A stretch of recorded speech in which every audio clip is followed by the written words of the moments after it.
Réal-Éloi Fortin est avocat et député de Rivière-du-Nord depuis 2015. Il a été chef intérimaire du Bloc québécois de 2015 à 2017 et est actuellement porte-parole du parti en matière de justice. Ancien bâtonnier du barreau Laurentier-de-la-Naudière, il a étudié le droit à l'Université de Sherbrooke et exerce à Saint-Jérôme depuis 1992.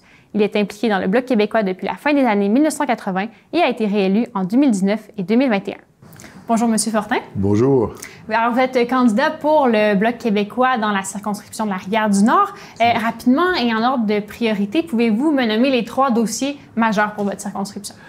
Écoutez, ma circonscription est plutôt éclectique. Saint-Jérôme, il y a plus de pauvreté que dans mes 2 autres villes. Moi, j'ai Saint-Jérôme, Saint-Jérôme, Sainte-Sophie et Sainte-Anne-des-Plaines.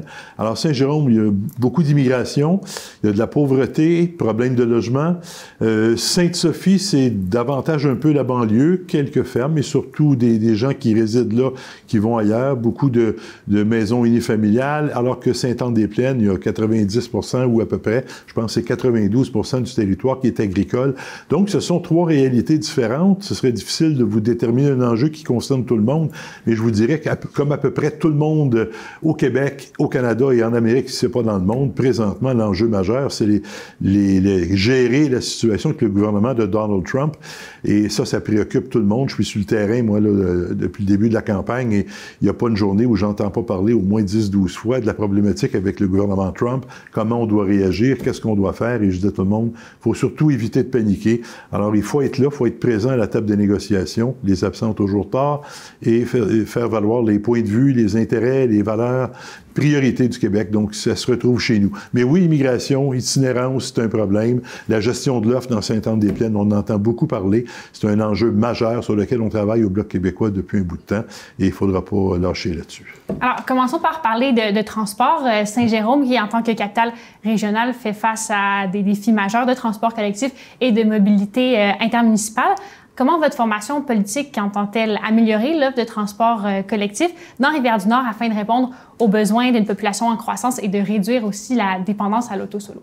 OK, mais je vous dirais d'abord que le gouvernement fédéral n'a pas à gérer le transport en commun, comme il n'a pas à gérer les hôpitaux ni les écoles. Ce sont des champs de juridiction des provinces.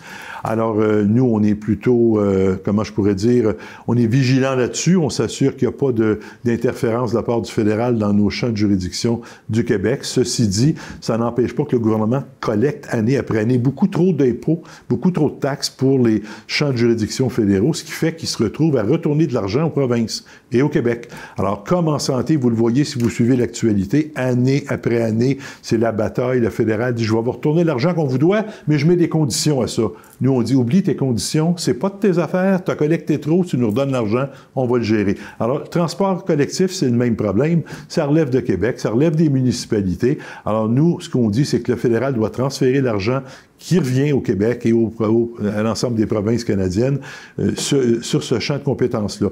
Mais quand on parle de transport en commun, je pense beaucoup à 2 choses. D'abord, la taxe sur l'essence qui doit retourner pour financer les infrastructures dans les municipalités et qui doit également servir en partie à financer des programmes comme le transport en commun que les municipalités doivent assumer.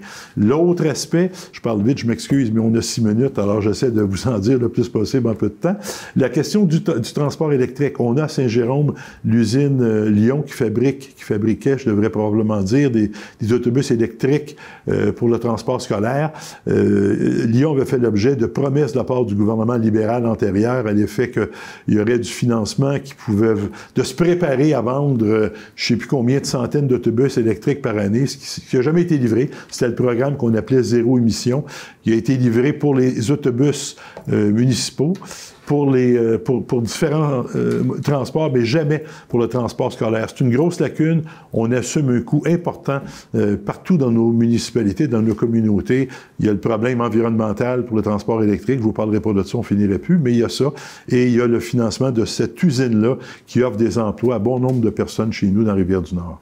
Sinon, il y a plusieurs élus, organismes communautaires, citoyens qui dénoncent le projet de relocalisation du centre correctionnel La Ferrière au centre-ville de Saint-Jérôme. Quelle est votre position sur ce dossier? Ma position, si vous avez suivi ce dossier-là, le moindrement, vous savez que j'ai participé à je ne sais plus combien de conférences de presse et d'événements publics en compagnie notamment du maire de Saint-Jérôme, M.